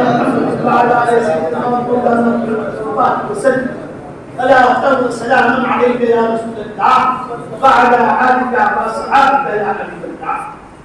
یہ بات تو آپ کے ذہنوں میں صاف ہو گئی کہ جوانی میں میرے آقا نے زیادہ نکاح نہیں کی. جو نکاح فرمائے 55 سال کی عمر کے بعد کی. بات واضح ہوئی کہ نہیں, اس کی وجوہات بات. آج اگر کوئی کہے آقا علیہ السلام نے 9 شادیاں کی اور بڑھاپے میں کی, میں کہتا ہوں کہ اگر سرکار کی 9 بیویاں تھی اور بڑھاپے میں تھی, یہ بھی میرے آقا کا معجزہ ہے کہ اس کے بعد بھی میرے آقا کا کردار بےتاب. کیوں؟ اس لیے کہ میرے آقا کو ہم اپنے جیسا نہ سمجھے, نہ ہم نبی جیسے نہ نبی ہمارے جیسے. ہم سے ایک عورت نہیں سمجھتی, ایک عورت نہیں سمجھتی ہم سے. اور نبی کو اللہ نے جو طاقت دی آقا کریم خود ارشاد فرماتے ہیں اللہ نے مجھے 40 جنتی مردوں کی طاقت عطا کی. 40 جنتی مردوں کی طاقت اللہ نے مجھے دی, اور 40 جنتی مردوں کی طاقت جسے ملی وہ نبی خود ارشاد فرما رہی خیر نبی اعلان کر رہے کہ اللہ تعالی جنتی ایک مرد کو دنیا کے 100 مردوں کے برابر تھا. دنیا کے حدیث پاک کرتی میرے سے نہیں کہتا یا وہاں دن رات وہ حورے وہ قصورے اور وہ سب کو مشرف فرمانا اور سب کو مطمئن کرنا وہی تھوڑا ہوگا. اللہ تعالیٰ ایک جنتی مرد کو 100 بنیادی کامل مردوں, ہمارے جیسے آج کے یہ نوجوانوں جیسے زرخے نہیں, کامل مرد 100 کامل مردوں کے برابر ایک جنت. اور آقا فرمائے اللہ نے مجھے 40 جنتی جوانوں کی طاقت دی. اب سب کر دو آقا کریم کو اللہ نے مردانہ قوت کی ہوتی کہ 4000 مردوں کے برابر ہمارے آقا علیہ السلام تو جسے 4000 مردوں کی طاقت ہو 50 سال کی عمر تک ایک بوڑھی خاتون کے ساتھ زندگی گزار, ایک دوسری خاتون کرے 55 سال کی عمر اور اس کے بعد کی زندگی میں اگر 9 ازواج سے نکاح کرے تو میرے آقا کو تو اللہ رب العزت نے 4000 مردوں کی طاقت دی تھی. اس میں 9 خواتین پر 9 بیویوں پر صبر کر دینا, قناعت کر دینا, یہ بھی میرے آقا کا معجزہ. میرے آقا کی بے مثالی ہے. ہم کہاں تسلیم ہے امام احمد رضا کے غلاموں سے چھوڑے, امام احمد رضا کے غلام تمہیں تمہارے گھر تک پہنچاتے ہم اس لیے آقا کریم علیہ السلام کو تسلیم اللہ نے وہ طاقت و قوت عطا کی. میرے آقا علیہ السلام کو اللہ نے وہ طاقت دی تھی، خود فرماتے ہیں اور ازواج پاک بھی فرماتی ہے، بسا اوقات جب کبھی آقا علیہ السلام چاہتے ایک ہی رات میں ساری ازواج کو مشرف فرماتے، سب کے کاشان میں اقدس میں سرکار تشریف لے جاتے، سب کو مطمئن فرماتے تھے، وہ رات کو قوت اللہ دیتا۔ اور باتیں تو بہت ساری، لیکن یہاں ایک تو بات عرض کریں، وقت بہت ہو گیا، آپ لوگ کی عادت ہے جب تک آدھا بیان ہو جائے تب تک آتے، اور اب میں نے مثال بنا لیا ہے جتنے بجے کا وقت ہو اتنے بجے تقریر شروع۔ آؤ نہ آؤ، مجھے اپنے رسول کی غلامی کرنی ہے، مجھے اپنے آقا نعمت کی خدمت گزاری کرنی ہے، ہم ان کی خدمت کریں، وہ خوش ہو جائے، ہمارے لیے یہی کام ہے۔ تم آؤ نہ آؤ تمہارا مقدر، ہر کام تمہیں کام اور مصروفیت بہت ہے، ہم فضول ہیں، فالتو ہیں، ہمیں دنیا میں کوئی کام نہیں ہے، انہیں کام کاجو ہو، نام راجو ہو۔ درود پاک سنائیں،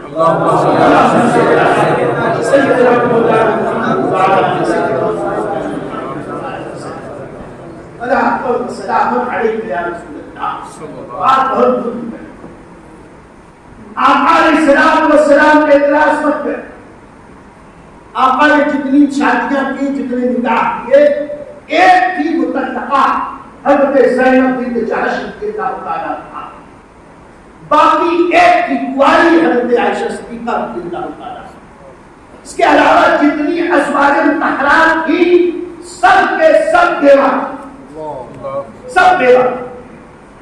آقا کریم کو تو کسی چیز کی کمی نہ تھی، یہاں سرکار اشارہ فرما دیتے جس کے ساتھ چاہتے اللہ تعالیٰ، بلکہ اللہ نے قرآن اپنے نبی کی بیویوں سے ایک بار کہا دیتا۔ اچھا ایک بات اور بھی بڑی کیا ہے، نبی میں نے کہا کہ نبی کی بیویوں کے بارے میں جانے کتنی بار قرآن ہے، اور تفصیل کبھی ایک بار ایسا ہوا کہ جب سرکار کی زندگی میں آخری ایام آئے، ان آخری ایام کو ہمارے غنیمت بہت آیا، انصار اور مہاجرین خوشحال ہو گئے، انصار اور مہاجرین کے گھر میں خوشحالی کی وجہ سے بڑی رونق رہنے لگی، کھانے پینے میں، رہنے سہنے میں، کپڑے لتے، آسودگی آ گئی۔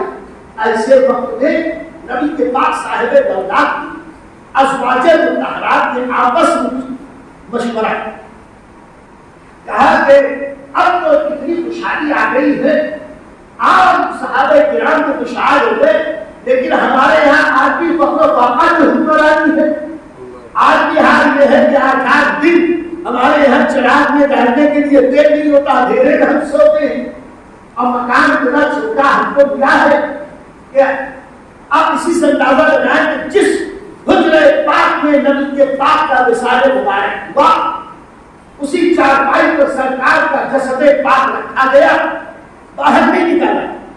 اب یہ ہوا کہ مسلمان آگے جائیں، نماز جنازہ ادا کرتے جائیں، ساری روایتیں اس بات پر متفق ہیں، سارے راوی متفق۔ اس وقت حضرت عائشہ کے حجرے میں صرف اتنی جگہ تھی، سرکار کا ڈولے مبارک، چارپائی مبارک جس میں سرکار آرام فرما، اس کے بعد صرف 10 آدمی نماز جنازہ کے لیے آتے، 11ویں کی گنجائش میں، اتنا چھوٹا مکان، ہاتھ کھاتے۔ حضرت حسن بصری، حضرت سعید بن مسیب کہتے ہیں رضی اللہ تعالیٰ عنہما، سرکار کے بیویوں کے مکانات اتنے نیچے تھے، ہم کھڑے ہو کے ہاتھ اوپر کرتے تو ہمارے ہاتھ چھت ہو جاتا ہے۔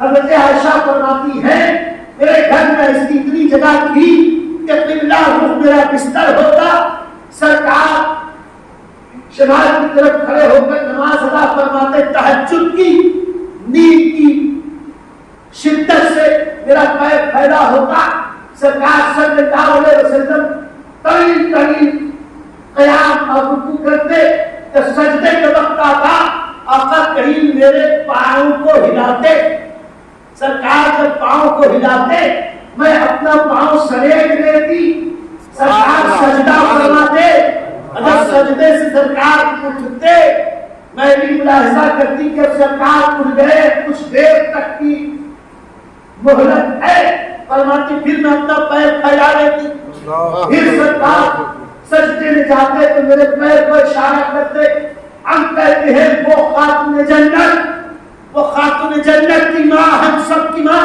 حضرت عائشہ، جو دین کی سب سے بڑی عالمہ، اسلام کی سب سے بڑی مبلغہ، ابھی عرض کرتا کہ اسلام میں ان کا مقام کیا، لیکن ان کے لیے مقام اتنا چھوٹا کہ وہ اگر پیر پھیلا کے سوئے تو ایک آدمی کھل کے اطمینان سے نماز بھی ادا کر سکے، اتنا چھوٹا گھر، اور آٹھ دن ہو جائے نبی کے گھر میں چولہا نہ جلے، سرکار کا وصال مبارک ہوا 8 دن تک چراغ میں ڈالنے کے لیے تیل نہیں، اندھیرے میں، ایسے میں ازواج مطہرات سے مشورہ کیا کیا جائے، سارے ازواج نے کہا کہ نبی کے پاک کی شان تو وہ ہے بقول امام احمد رضا کہ نعمت پاک کا جس سے شان گیا، ساتھ ہی منش کے رحمت کا قلم دان گیا، نبی کو اجود الناس ہے،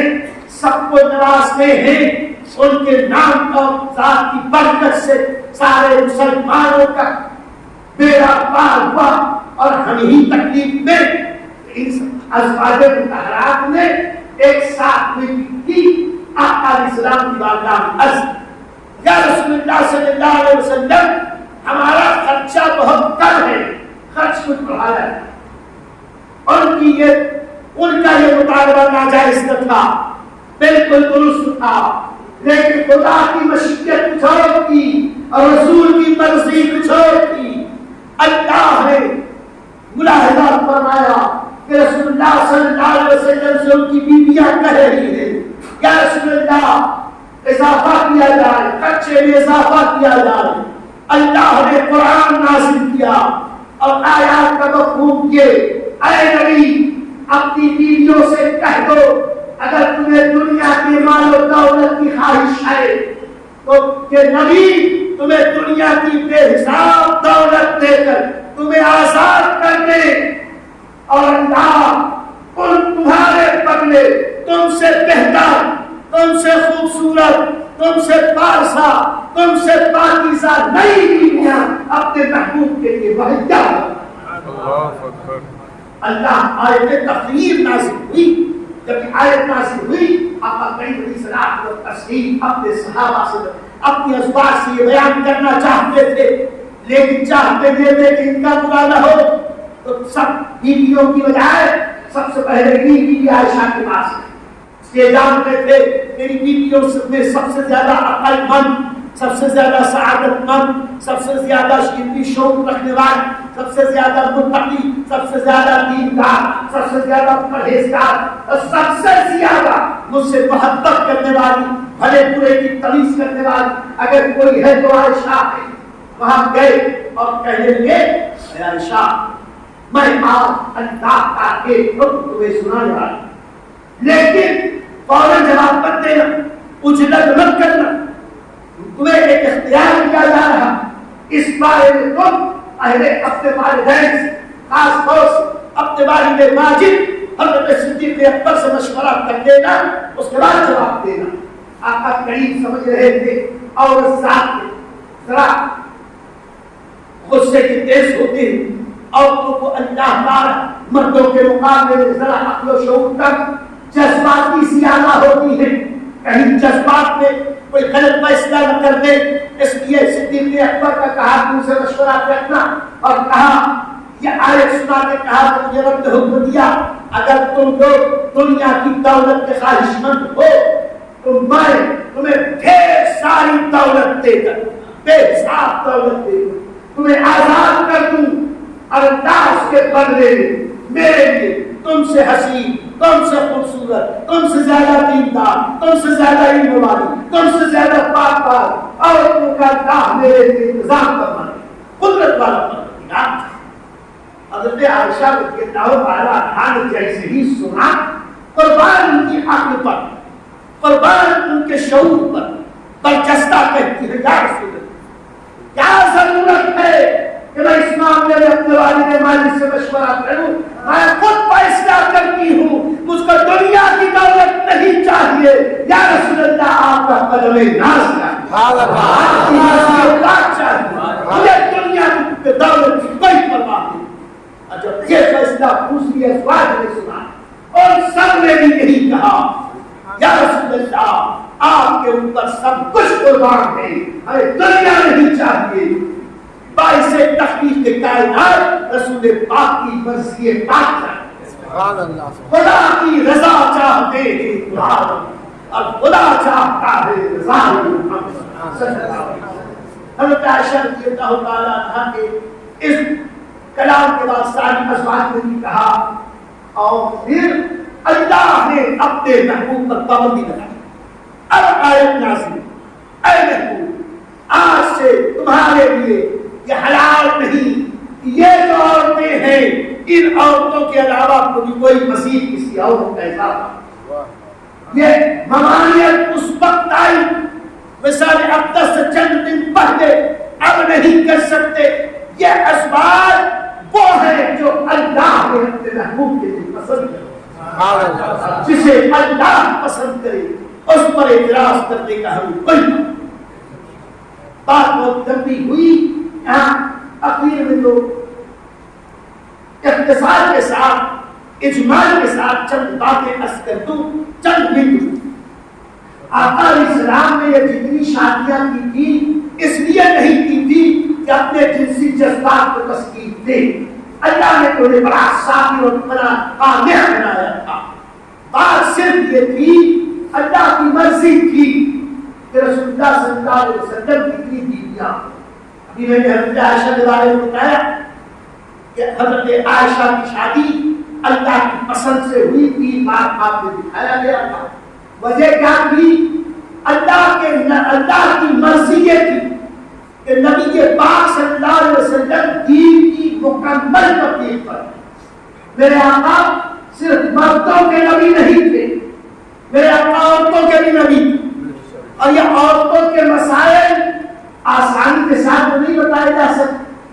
آج بہت سارے ایسے مسائل ہیں شریعت و سنت کے، اگر میں یہی بیان کرنے لگوں آپ میں سے کچھ لوگ کہیں گے ارے یہ مولانا صاحب کیسی بات تقریر میں کر رہے تھے، لیکن میرے آقا پر بس تھا قرآن کے ہر حکم اور اسلام کی ہر بات تفصیل کے ساتھ امت کو بتانا۔ اس میں فرائض بھی تھے، واجبات بھی تھے، عبادات بھی تھے، معاملات بھی تھے، اور آئینی زندگی کی باتیں بھی تھیں۔ آدمی پاک کر ہوگا، پاکی کا طریقہ کیا، پاکی کیسے ہونی چاہیے، اور اس طرح کی دیگر باتیں کہ پاکی ناپاکی میں کب تبدیل ہوگی، نمازی کب نماز پڑھ سکتا، خواتین کب کیسے پاک ہو، کب اس میں فرض ہوگا، جنوبی کے احکام کیا ہے، اور یہ سب میرے آقا عورتوں کے سامنے بیٹھ کر تفصیل سے بتاتے تو لوگ کیا کرتے۔ اول تو عورتوں کو بھی ایسے مسائل پوچھنے میں شرم، دوسرے ہمارے نبی کو بھی عورتوں کے سامنے کھل کر مسائل بیان کرنے میں شرم و حیا کا عالم یہ تھا کہ صحابہ کہتے ہیں کہ نبی کے پاک صلی اللہ علیہ وسلم کماری عورتوں سے زیادہ شرم و حیا جیسے نہیں کہتے سب کے سامنے کچھ بھی کہیں۔ ایک چھوٹا سا واقعہ، ایک صحابیہ انصاریہ آئیں، آقا کریم علیہ السلام کو تسلیم سے کہا یا رسول اللہ میں ہے سے ہوئی، اب پاک ہونے کے لیے کیا کروں؟ آقا علیہ السلام نے فرمایا طہارت کر۔ کیسے طہارت؟ فرمایا کہ خوشبودار کپاس کے پھاہے سے طہارت حاصل کر۔ اشارہ زبان خودی کیسے طہارت حاصل کر دوں پھاہے سے؟ آقا علیہ السلام نے فرمایا کیا کی بندی میں کہتا ہوں کہ خوشبودار علم کے پھاہے سے طہارت کر، صفائی کر۔ وہ کہتی کیسے طہارت کر؟ کہتی ہے اللہ کی قسم میں کہتا ہوں بخدا کپاس کے روئی کے پھاہے سے، خوشبودار روئی کے پھاہے سے طہارت حاصل کر۔ حضرت عائشہ سن گئی، سمجھ گئی، اور اس خاتون کو اپنے پاس کھینچا۔ اور کہا وہ تم کہلوانا چاہتی ہو تو آقا شرم کے مارا کہنا نہیں چاہتا. کیا کہنا ہوا؟ بات یہ ہے آقا علیہ السلام فرمانا چاہتے ہیں کہ حیض کے بعد کپاس کے پھاڑے سے اگر وہ خوشبودار ہو تو ناپاکی کی جگہ کو اچھے سے صاف کر کے خون کے اثر کو ظاہر کر دو, اس کے بعد غسل لے کے طاہر ہو جاؤ. میں صرف ایک واقعہ عرض کر کے آگے بڑھنا چاہتا ہوں. ام سلمہ رضی اللہ تعالیٰ عنہ کا شان اقدس ایک خاتون انصاریہ آئی, یا رسول اللہ صلی اللہ علیہ وسلم اگر مجھے احتلام ہو جائے تو کیا مجھ پر غسل فرض؟ وہاں ام سلمہ رضی اللہ تعالیٰ عنہ حاضر تھی اور اپنا دوپٹہ اپنے چہرے پر ڈالی اور شرم سے حیا سے سر جھکا کے کہا یا رسول اللہ صلی اللہ علیہ وسلم کیا عورتوں کو بھی احترام ہوتا ہے؟ انہیں پتا نہیں تھا. آقا کریم نے فرمایا ہاں عورتوں کو بھی احترام ہوتا ہے, لیکن چونکہ احترام شیطانی خلل کی وجہ سے ہوتا ہے. نبیوں کی بیویوں کو اللہ احترام سے پاک رکھتا ہے. رات میں بھی شیطان آ کے انہیں بہکا نہیں سکتا. اس لیے تمہیں نہیں پتا کہ عورتوں کو بھی احترام ہوتا ہے. میں کہنا یہ چاہتا ہوں عورتوں کو مسائل پوچھنے کے لیے بھی شرم آئے. نبی کے پاک کیسے سب کے سامنے بیان کریں, اور عورتوں کے مسائل آدھا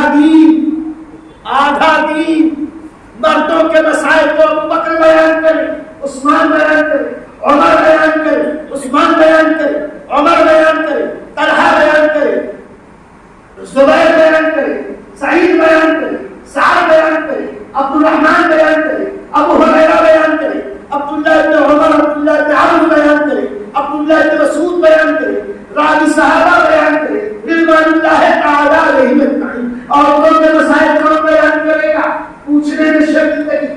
ایسے وقت میں اگر آقا تبلیغ رسالت کا فرض انجام دینے کے لیے یہی طریقہ اپنا رہے ہیں تو عین مشیت الہی ہے, مرضی الہی کے مطابق کہ عورتوں کے مسائل بیان کرنے کے لیے اے محبوب احکام کی ساری آیتیں, اکثر آیتیں یہ مدنی آیتیں ہیں, مدینے میں احکام نازل ہوئے ہیں. اب ضرورت ہے اپنے کاشان اقدس کو ایک نہیں 9 ازواج سے مملو کر لو, 9 ازواج کو اپنے کاشان اقدس میں رکھو. اور یہ جتنی ازواج مطہرات ہیں آقا کریم کے ساتھ رہ رہی ہے, خلوتوں میں, جنتوں میں, بستر پر, پاکی کے ناپاکی کے عورتوں کے سارے مسائل سے یہ جب گزر رہی ہے تو جب بھی کوئی ضرورت پیش آتی ہے آقا سے مسئلہ پوچھتی ہے, آقا بتاتے ہیں اور یہ پوری امت کی رہنمائی کرتی ہے. اگر کہ ازواج مطہرات نہ ہوتی تو آدھا دین یہ امت تک کیسے پہنچتا؟ اس میں صرف ایک بات عقیم آسکر بہت وقت ہو گیا کہ حضرت عائشہ کی کم عمری پر اعتراض کرنے والوں, کیا تم نے نہیں دیکھا کہ سب سے زیادہ علم حدیث کی معرفت رکھنے والی عورتوں میں حضرت عائشہ صدیقہ ہے. پوری دنیا کی عورتوں میں حضرت عائشہ جیسا علم کسی کے پاس نہیں. وہ فقیہہ بھی ہے, وہ صاحب فتویٰ بھی ہے, اپنے وقت کی مفتیہ کی فتویٰ وہ دیا کرتی تھی, فقہی مشکلات وہ دیا کرتی تھی. علم حدیث میں جب صحابہ آپس میں الجھ جاتے تھے فیصلہ حضرت عائشہ صدیقہ کرتی تھی. کسی مسئلے میں جب کوئی مشکل در پیش آتی تو اس کا حل حضرت عائشہ صدیقہ فرماتی تھی. خلافت عثمانیہ میں اس پر مسئلہ اٹک گیا تھا کہ مرد عورت جب صحبت کرے تو غسل کب فرض ہوتا ہے. کسی نے کہا بے پردہ ملے تو غسل فرض ہے, کسی نے کہا نہیں جب تک دخول نہ ہو فرض نہیں, کسی نے کہا نہیں جب تک انسان نہ ہو فرض نہیں. تب کے اختلاف حضرت عثمان غنی امیر المومنین کی خدمت میں پہنچا تو کہا فقیہ خاص مجتہد امت عائشہ صدیقہ ام المومنین کی بارگاہ میں حاضری دو, مسئلہ مجھ سے پوچھو. تو گئے اور جا کے مسئلہ امی جان سے کہا.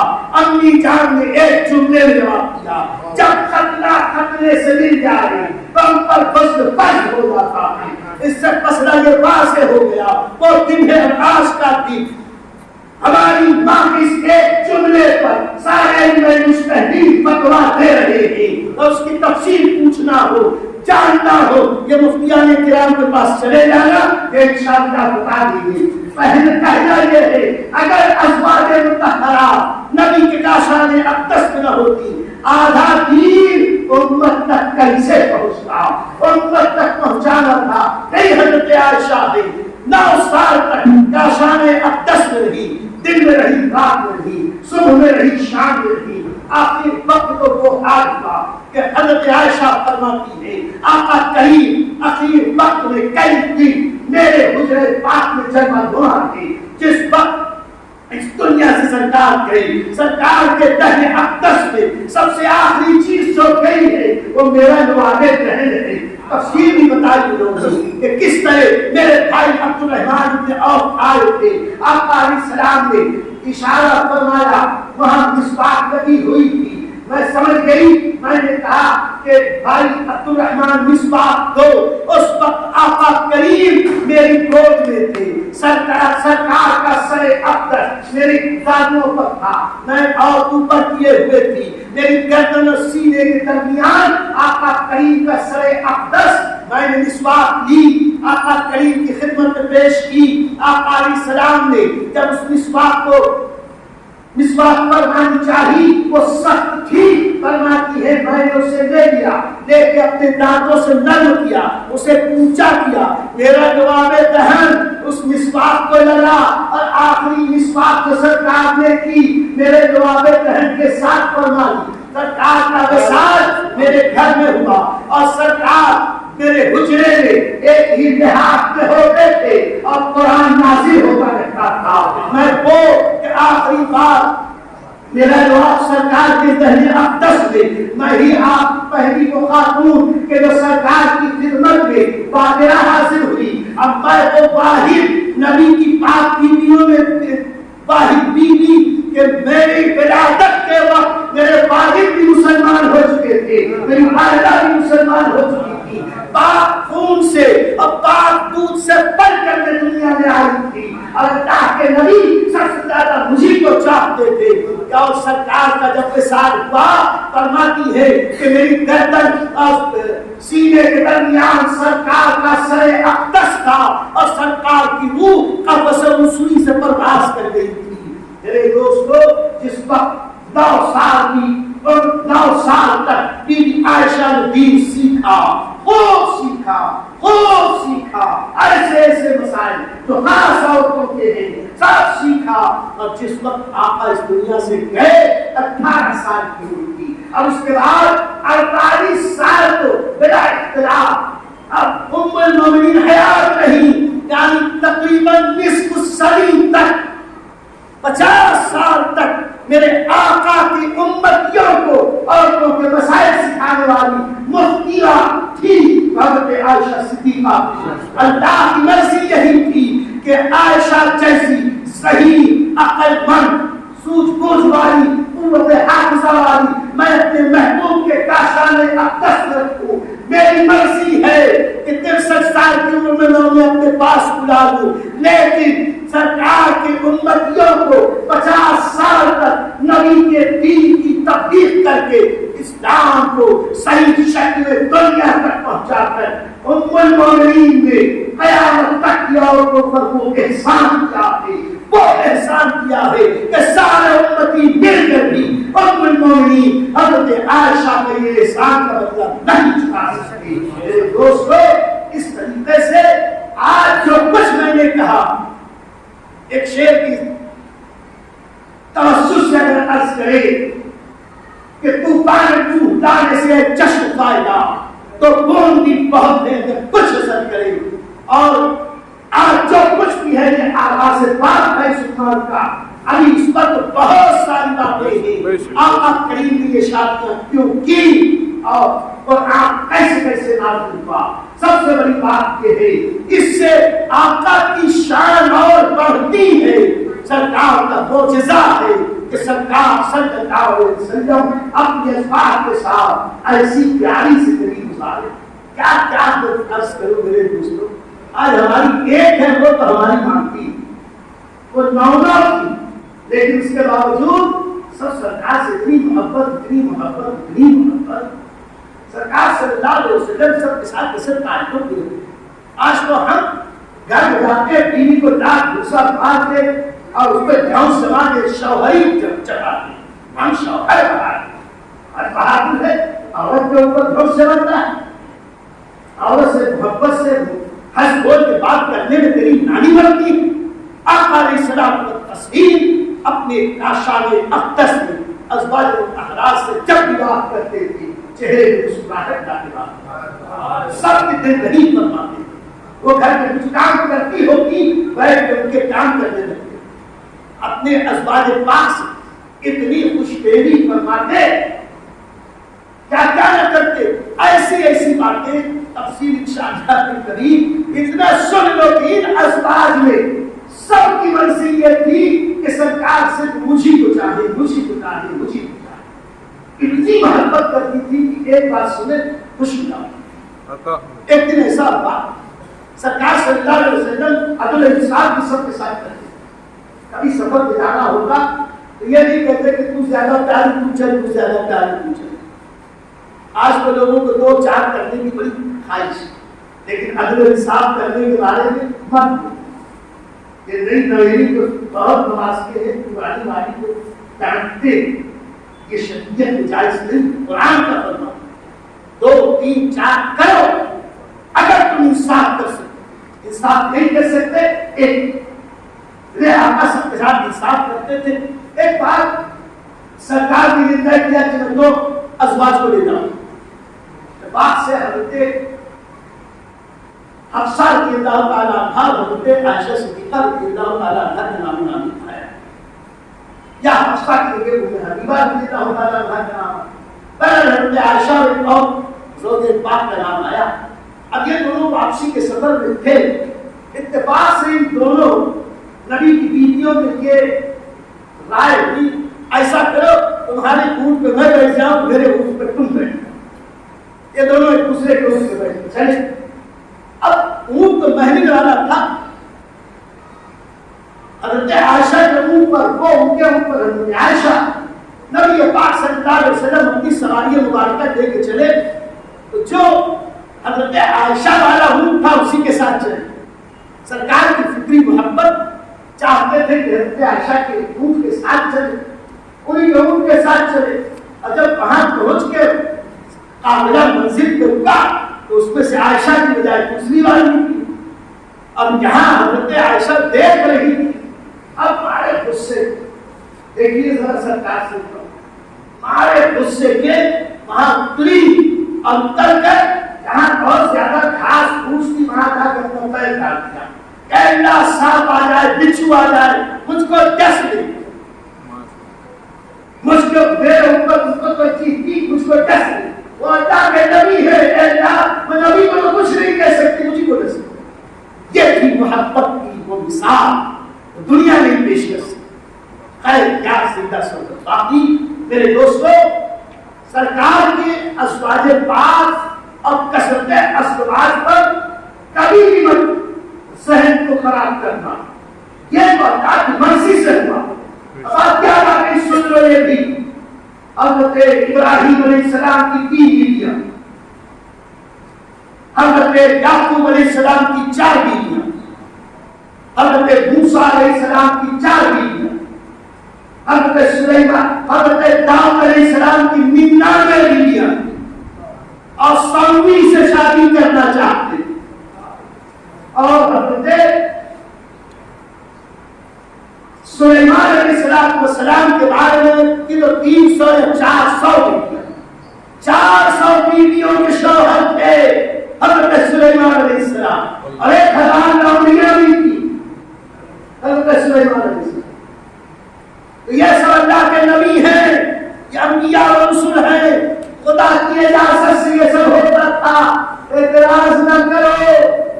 اور آج یہ کفار مشرکین یہ غلط بات کرتے ہیں، اور اسلام میں جو 4 عورتوں کی اجازت ہے اس پر اعتراض کرتے ہیں۔